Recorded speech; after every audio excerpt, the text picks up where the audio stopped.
Hey, church family, I wanted to take this opportunity to present you with another word of encouragement as we continue to pray for the outcome of this election. Well, there you have it. The Supreme Court has decided to reject the lawsuit that was brought forth by Texas Attorney General Ken Paxton. The lawsuit, which was joined by 17 Republican attorneys general and 126 members of Congress, as well as President Donald Trump. This lawsuit urged the U.S. Supreme Court to consider the constitutionality of the election laws that were changed in Pennsylvania, Wisconsin, Michigan, and Georgia. Officials from those four states, they responded by filing a series of legal briefs with the Supreme Court, which essentially insists that Texas has no business telling another state how to conduct its elections. Now, on this, they're correct. The state officials in Texas don't have any authority to dictate the way that elections are run in another state. And if this was the point of the lawsuit, then their defense would make perfect sense. However, this was not the purpose of the lawsuit. The lawsuit filed by Attorney General Paxton was actually accusing the four defendant states of discarding our Constitution for their own convenience by changing their election laws by executive or judicial order. And while I'm not arguing that the allegations of Attorney General Paxton are correct, I do believe that there is precedent for hearing this lawsuit. This was precisely the point that was made by Supreme Court Justice Sam Alito. Justice Alito presented his dissent of the decision, the decision to reject this case.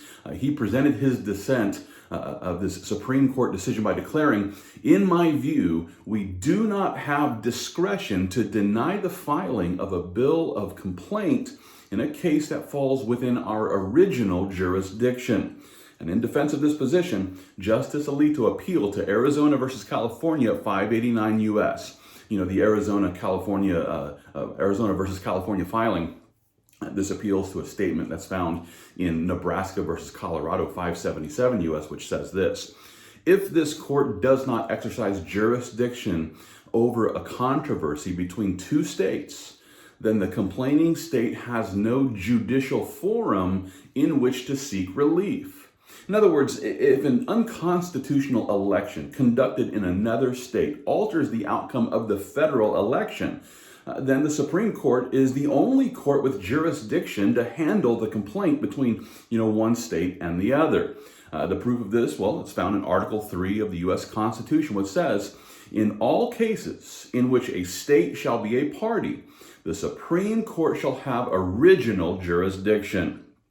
Sadly, 7 out of the 9 Supreme Court justices were unwilling to consider this case.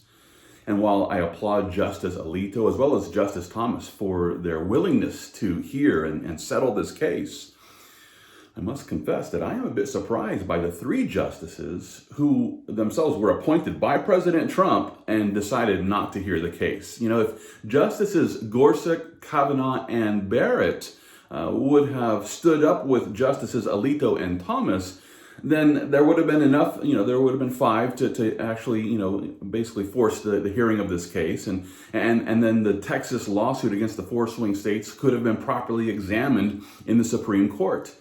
Sadly, these so-called conservative judges, they decided to sit this one out, despite the fact that there's actually legal precedent to hear the case. Now, don't misunderstand my point, because listen, I'm not interested in a miscarriage of justice. I would never expect any judge to make any unjust decision because of some sort of loyalty to a person or to a party. No, instead, I simply want to know, is there evidence that the 4 defendant states altered the outcome of this election by employing new election laws in an unconstitutional way? I want to know if that evidence is there.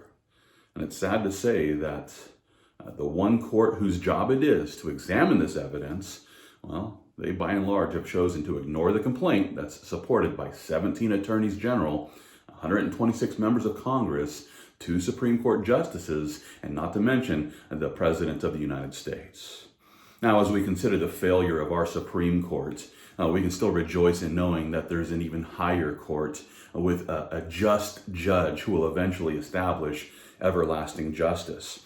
This reminds me of the parable that Jesus presented in Luke chapter 18. It's there where he declares, There was in a certain city a judge who did not fear God nor regard man. Now there was a widow in that city, and she came to him, saying, "Get justice for me from my adversary." And he would not for a while. But afterward he said within himself, "Though I do not fear God nor regard man, yet because this widow troubles me, I will avenge her, lest by her continual coming she weary me." And then the Lord said, "Hear what the unjust judge said. And shall God not avenge his own elect, who cry out day and night to him, though he bears long with them? I tell you that he will avenge them speedily." Now, as we consider the point of this parable, you should know that Jesus was speaking this parable in order to encourage us to become believers who are always praying, so that we might not lose heart, even when we find ourselves living under the rule of unjust judges. And so rather than losing heart, over a judicial system that is failing to fulfill their constitutional obligation, let's just continue to cry out in prayer. Don't lose heart. Cry out in prayer to the one who will eventually establish everlasting justice. And he'll do this on the day when the Lord Jesus comes and establishes his millennial reign right here on earth. And with this as the goal, I encourage every Christian, let's continue fighting the good fight of faith, all for the glory of God.